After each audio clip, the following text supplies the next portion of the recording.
He kept scrubbing his hands frantically in front of the mirror. The whole process was tedious, careful, and very hard. He didn't stop until his fingers were rubbed raw. He picked up a piece of paper towel to wipe off the blood, but found some stains on his shirt, and then he started scrubbing his shirt frantically again. When everything was clean and ready to leave, the door handle in front of him stopped him again. He didn't want to touch the door handle directly, and the paper towels in the toilet had been used up. He prepared himself mentally for half a day, but still didn't have the courage to touch the door handle. In desperation, he could only stand at the door and wait for someone to open the door. Fortunately, someone passed by soon after. When eating, there must be 12 peas neatly placed. If a friend accidentally takes one away, he immediately became embarrassed and painful, and even left the table in anger. When at home, in order to avoid dirt staining his body, he would even choose to be naked without clothes. When working, he treats everything with an almost crazy paranoia. When shooting a movie, he can make the entire crew wait for more than 8 months to wait for a desired cloud. When making a simple steering wheel for an airplane, he looked at more than 8,000 models in a row and was still not satisfied.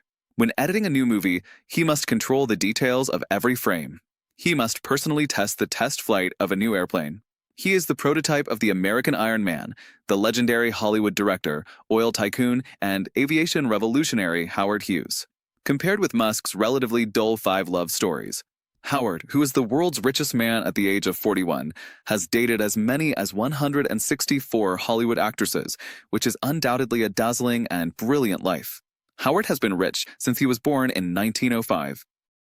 His father is the founder of the famous Hughes Tool Company, and the double-cone rotary drill bit he invented is revolutionary in the history of oil drilling. When Howard was born, Houston was experiencing a plague.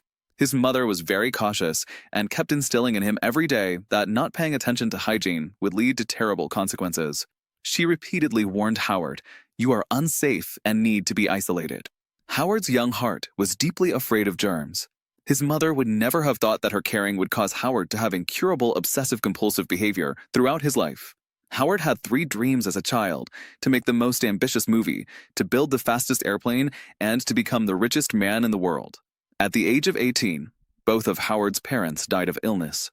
As the only son, Howard inherited the huge wealth of Hughes Tool Company and became a young oil tycoon.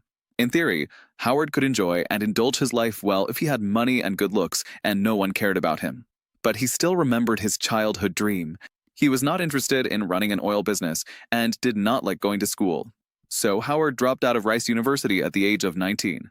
He broke into Hollywood to make dreams and immediately acquired the operating rights of 125 cinemas. Then, Howard started his debut. The filming of the epic war movie Hell's Angels made people in the industry laugh like crazy when they heard the news. Because it was still the era of silent movies, there was no sound, let alone special effects. There was no way to talk about the fierce and magnificent scenes in war movies. Howard was regarded as a dandy, and everyone thought his behavior was absurd. But Howard bought 87 fighter planes in one go, hired 35 photographers, 187 pilots, and more than 2,000 actors. He wanted to shoot the air combat scene. Those who knew it understood that it was a movie shooting, and those who didn't know it mistakenly thought he was forming a private army. Howard was so crazy not because he was stupid and rich, but because he knew that as a newcomer, if he wanted to make a splash in the field of art, he had to subvert tradition. The first live-action air combat part went smoothly, but Howard discovered while watching it, the fighter plane lacked static references in the flight scene, which resulted in the aircraft flying very slowly in visual effects. Howard absolutely could not stand such a low-level presentation, so he immediately found a meteorological expert. He observed the cloud images day and night, just to wait for a beautiful cloud layer to use as a reference. But this wait lasted more than 8 months, and the huge personnel expenses cost Howard $25,000 every day. But in the end, it was successfully completed. Howard was barely satisfied with the details of all aspects. However, just a few days after the completion of the filming, the sound film was born and silent films became a thing of the past. As a perfectionist, Howard would never allow his debut work to be outdated as soon as it was born. So he decided to start all over again. The financial director strongly opposed it because the company's cash flow had run out. Howard immediately decided to mortgage the company for a loan. After 3 years of preparation, the sound version of Hell's Angels was finally completed. The film was shot on a 25-mile-long reel. If it were released without editing, the film would be more than 560 hours long. 3 pilots died during the filming. The total cost was over $4 million, equivalent to more than $1 billion today. It is almost certain that this is the most expensive film ever made. Not only is it unprecedented, it will probably never happen again. In the eyes of industry professionals, with such a high cost, Howard, who acted recklessly, would definitely go bankrupt. Because it was the time when the US economy was in a period of depression and people had problems with food, who would have the mood to watch a movie? But unexpectedly, on the premiere day of Hell's Angels, more than 500,000 people gathered on both sides of Hollywood Boulevard. The 45,000 cars on the scene caused the largest traffic jam in history. Howard's Genesis production triggered a wave of movie watching as soon as it was released. In the end, it won more than $8 million at the box office. Despite the enthusiastic audience response at the premiere, Howard was not pleased. He just held the heroine's hand tightly because he found many details that could be criticized in the movie. He is not a filmmaker, but an endless dreamer. After watching the movie, what he hated most was that the plane flew too slowly. He thought that the protruding rivets on the plane should increase the wind resistance. In order to solve this problem, he directly established an aircraft manufacturing company. Howard appointed himself as the company's chief engineer, and the development of new aircraft requires a scientific research team. In order to support the team, he would take some orders for making aircraft. Their main customer was Western Airlines at the time. However, this party lacked strategic vision and had too low requirements for aircraft. It was completely unable to keep up with Howard's concept of faster and higher aircraft, which made him very unhappy. So, he immediately decided to acquire Western Airlines.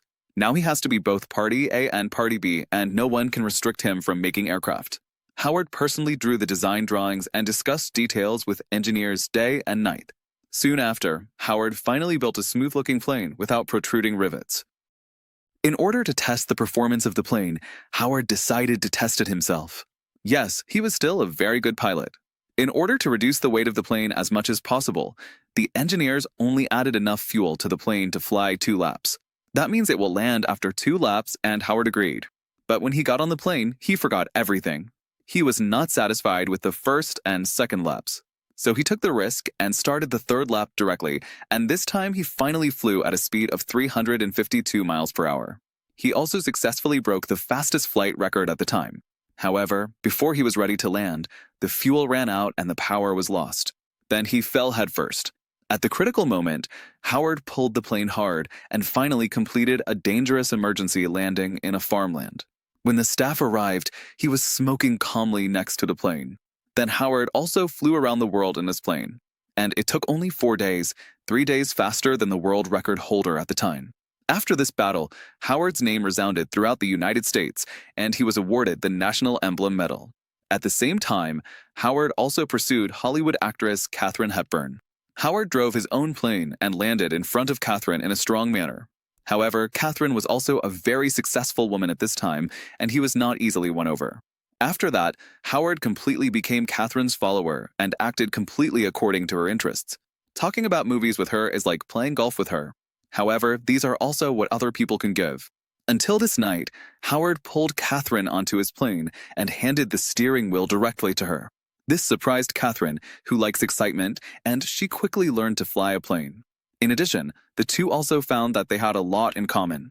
It didn't take long for Katharine and Howard to fall in love. Soon after, the time came to World War II when the US military wanted to transport soldiers to the European front. The only way to transport them was by ship, but the bulky ship would undoubtedly become an easy target for German submarines. So Howard had an idea and drew a drawing of a behemoth. He decided to build a giant plane with a tail length of 200 feet and a wingspan of 300 feet. This size is longer than an average street and wider than a standard football field. Not only troops, tanks, and armored vehicles can be transported. Howard named this giant plane Hercules, and the US military issued a military research and development order to Howard. In addition to a giant plane, there are 100 reconnaissance spy planes. The reconnaissance spy plane is expected to have a speed of more than 450 miles per hour, and no shells can shoot it down. With the support of military funds, Howard began to rapidly develop the military industry. He also developed a passenger plane called Constellation, which can fly smoothly at 20,000 feet. At that time, planes could only fly in the troposphere below 1,000 feet, and unstable airflow would cause abnormal turbulence in the plane. Because of the fear of accidents, less than 1% of the American population had ever taken a plane at that time. Howard believed that if a more stable and safer plane could be developed, the occupancy rate of the plane would definitely increase significantly. The aviation industry of the whole world will also usher in revolutionary development. For this reason, he began to stay in the research and development room every day. Because he was busy with his career every day, Howard ignored Katharine, which led to Katharine's emotional changes. That night, she confessed the truth to Howard, who thought it was a betrayal. That night, the two had a big quarrel and parted unhappily. Afterwards, Howard had a misophobia attack and didn't even leave a pair of pants for himself, because he thought Katharine's infidelity was unclean. However, when he learned that a famous paparazzi secretly took nude photos of Katharine and a married man, Howard spent a lot of money to secretly buy out the photos, just when Howard was making drastic reforms. His actions aroused the high alert of Pan American Airlines, because at that time, the international aviation business in the United States was only Pan American Airlines. One's concerns were not unreasonable. Howard was planning to develop international aviation business. In order to quickly increase the company's popularity, Howard also changed the name of Western Airlines to Trans World Airlines. In order to stop Howard's plan, one used his connections to contact congressmen and proposed the Aviation Community Act. This bill strongly advocated that only one airline be responsible for international business. Without competition, expenses can be reduced, and only in this way can the public be provided with more cost-effective and affordable services. This move is obviously intended to completely block Howard's international business expansion space. Faced with this blatant collusion of interests, Howard was indignant, but he was unable to do anything else. The military order was about to face the risk of default, and the difficulty of manufacturing the Hercules fighter was far beyond expectations. All this was almost suffocating Howard, but it was also related to his obsessive-compulsive disorder of pursuing perfection. For the steering wheel of the aircraft alone, Howard looked at more than 8,000 plans, but still couldn't decide. At this moment, he was irritated and saw the dirty nails of the cleaner, and his obsessive-compulsive disorder suddenly broke out. Howard felt that the other party was always staring at him, and then his language organization became disordered. He just kept repeating one sentence: "Give me all the design drawings. Give me all the design drawings." The time came to July 7th, 1946, and the reconnaissance spy plane was finally manufactured. According to the old rules, Howard was still the one who personally tested the plane. Howard felt very good about this plane that created a new speed again. However, when he had been flying for more than 90 minutes, the right wing engine suddenly malfunctioned. The entire fuselage fell rapidly without warning, and Howard tried every means to adjust it but could not. In the end, he could only choose to make an emergency landing in a residential area, and the wing directly flipped the tiles on the roof. It even split the house in two, and then the plane gradually disintegrated in the constant collisions, and finally caught fire and exploded. Howard wanted to open the cabin door with his hands, but he was burned. In the end, Howard still knocked the canopy open with his back. When he climbed out of the sea of fire, he was already dying, but fortunately, a passerby who heard the noise came in time. After rescue, Howard was lucky to save his life. But he had multiple comminuted fractures all over his body, and the burn area was as high as 78%. Due to the strong impact, the heart also shifted. As bad news came one after another. The new passenger plane crashed during operation, so the Civil Aviation Administration issued a flight ban to Howard's company. At the same time, World War II had ended, and the military canceled the order for Hercules. The financial director reported to Howard that the company's financial situation had deteriorated and suggested that the production of Hercules be terminated immediately. Although Howard, lying on the hospital bed, was already exhausted physically and mentally, he chose to pay out of his own pocket again. No matter what, he had to see the day when Hercules was born. Even though he was seriously injured, Howard's will was never destroyed. After a while, his body barely recovered. Now, the company's flight ban will not be lifted for several months. If the Aviation Community Act is officially passed, all international flights will be monopolized by Pan Am. By then, no matter what you do, it will be too late.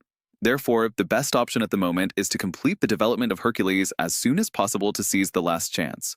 However, the manufacturing of Hercules has been in a bottleneck period. Not only that, the senator bribed by one also began to interfere. He found Howard with bad intentions and just smiled and greeted him at first. Then he changed the subject and wanted Howard to support the implementation of the bill. If he disagreed, he would hold a hearing. Using the evidence in his hand, he accused Howard of being a profiteer who made money from the war. Howard really couldn't swallow this breath, and it was impossible for him to give in. So he severely refuted the senator, and the two finally parted unhappily. Because he was afraid that the other party would find more unfavorable evidence, Howard began to become extremely sensitive. He even installed a lot of eavesdropping devices around Ava. Ava, who was known for her violent temper, was furious after discovering the situation. He immediately carried out a violent attack on Howard, causing him to suffer a serious head injury.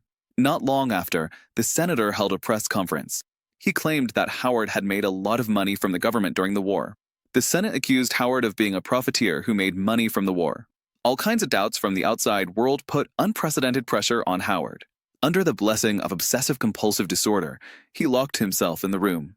To avoid contact with bacteria, he did not wear any clothes and only relied on drinking milk all day to survive. However, even the most basic action of taking milk, he had to think about it for a long time in his heart. After a while, Katharine came to visit suddenly. On the one hand, she was worried about Howard's condition, and on the other hand, it was because of the nude photos. She wanted to help Howard get out of the haze, but Howard had lost all hope at this time, especially when he learned that Katharine did not love him. At this time, Howard was at a loss and could only curl up behind the door and cry silently. After a while, the room became a mess and Howard was almost in a state of collapse. Every day, he would repeat the same sentence: "Bring in a bottle of milk, bring in a bottle of milk, bring in a bottle of milk." After an unknown period of time, both sides of the room were filled with bottles and cans. On one side was unopened milk, and on the other side was neatly arranged urine. After learning about Howard's situation, Juan was secretly delighted. So he personally went to lobby. As long as Howard agrees to sell Trans World Airlines to Juan at a low price, Juan will guarantee that Howard will not attend the hearing. In this way, the doubts and scoldings from the outside world will naturally disappear. However, Juan still underestimated Howard's strong heart. Despite a long period of depression, Howard was still determined not to buy, and painfully accused Juan of being just a villain who bribed officials. Drafting the aviation common law was just his own selfishness. However, Juan was unwilling to admit it.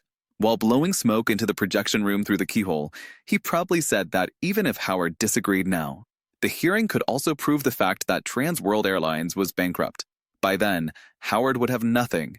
At this moment, Howard realized that he had been forced into a desperate situation. Despite this, he still did not choose to compromise. After this incident, Howard decided to make some changes. The next day, he finally walked out of the room and received Ava's visit. At this time, the room was full of paper scraps and silk threads. Looking at Howard with a beard in front of him, Ava personally helped him take care of it. This time, Howard successfully broke through the barrier of cleanliness and put his hands in a sink to wash. Soon, the fresh and handsome aviator from the past came back. Before leaving, Ava gave him a kiss and gave Howard a sincere blessing. Soon after, the hearing was held as scheduled, and the senator got straight to the point. Howard was accused of defrauding a military order of $56 million because he did not deliver the Hercules and the reconnaissance spy plane. Facing the camera and the bustling crowd, Howard still felt a little uncomfortable. However, he had completely regained his sanity at this time. Then, Howard began to respond with rigorous thinking. Although no aircraft was delivered, during the war, the military placed orders totaling up to $800 million to dozens of airlines. In the end, only a few companies successfully delivered aircraft, and now only Howard himself is sitting here to be tried. The only reason is that only Howard opposed the Aviation Community Act, protesting the fact that Pan Am monopolized international routes and then received such special treatment. The congressman immediately warned Howard that this was defamation. It should be noted that Juan has always upheld business ethics and is a senior entrepreneur and taxpayer with decades of experience. In response, Howard sarcastically said, "Not only is he of high moral character, but he is also kind and generous. Not only will you and your family be given a membership to fly anywhere in the world, but you will also be given a considerable amount of Pan Am stock." This cliched accusation of power for money transactions immediately caused the audience to laugh. This annoyed the congressman, who held 3 consecutive hearings and kept pressing Howard. On the third day, Howard finally couldn't stand it anymore and made a direct statement. Although the aircraft development project has exhausted the government's special military funds, Howard has also invested a lot of money from his personal assets to support it. And Howard will continue to provide a lot of financial support, even if it means bankruptcy. Howard hopes that everyone can take a long-term view. Once Hercules succeeds, it will become a milestone in human aviation history, and the entire country's industry will enter a period of rapid development. Of course, if Hercules failed, the charges could include jail time or even expulsion from the country. Howard left angrily after saying this, and the audience burst into applause. The congressman had nothing to say, as he seemed to have no reason to target such an entrepreneur and engineer who had high ideals and devoted all his efforts. In November 1947, the world's largest aircraft, Hercules, was finally completed. Its size was comparable to that of an aircraft carrier, and it was anchored at the port of Long Beach. Howard personally operated the test flight of Hercules. Before departure, the meteorologist reminded that it was against the wind today. However, Howard had no intention of retreating. He would never be timid because of failure, and he only hated mediocrity without breakthroughs. As he continued to accelerate, the entire plane began to shake constantly because of the waves. When the speed reached 75 miles per hour, Hercules took off smoothly in the expectation and nervousness of everyone. Everyone cheered for this historic moment, and Howard once again became the focus of the nation's attention. When this behemoth took off, Howard knew that all his efforts were not in vain. However, he did not stop exploring. After the test flight, Howard discussed new flight technology with his subordinates, trying to use jet engines on passenger planes. At this moment, 3 men in formal suits caught Howard's attention. Under the fantasy of obsessive-compulsive disorder, Howard always felt that the other party was staring at him with ill intentions. But in fact, they were just ordinary staff members. Howard's obsessive-compulsive disorder broke out in an instant, and he began to repeat a sentence: "The road to the future, the road to the future, the road to the future." Seeing that the situation was not good, his subordinates quickly pulled him into the bathroom. Looking at himself in the mirror, Howard suddenly remembered his 3 wishes when he was a child. At this moment, he had fulfilled his childhood dream. He drove the fastest plane in the world, shot the most shocking movie in the world, and became the richest man in the world. What awaits him will be a brighter future. The Aviator is directed by Martin Scorsese, starring Leonardo DiCaprio and Cate Blanchett, an American biographical film released in 2004. The content is adapted from real people and real events based on the life of Howard Hughes. It shows his ups and downs and extraordinary life. The film cleverly interweaves Howard's personal destiny with the background of the times. Therefore, his pioneering work in the fields of film and aviation is not only the practice of his personal ideals, but also the concrete manifestation of the spirit of the times. But it is not just a movie about personal legends, but more about exploring deeper meanings through Howard's experience. Dreams are one of the core themes of the film. Whether it is a film career or an aviation career, Howard has always maintained pure enthusiasm. Well, today's movie sharing ends here. Welcome to like, comment, and forward. Thank you for your patience in watching. Looking forward to meeting you next time.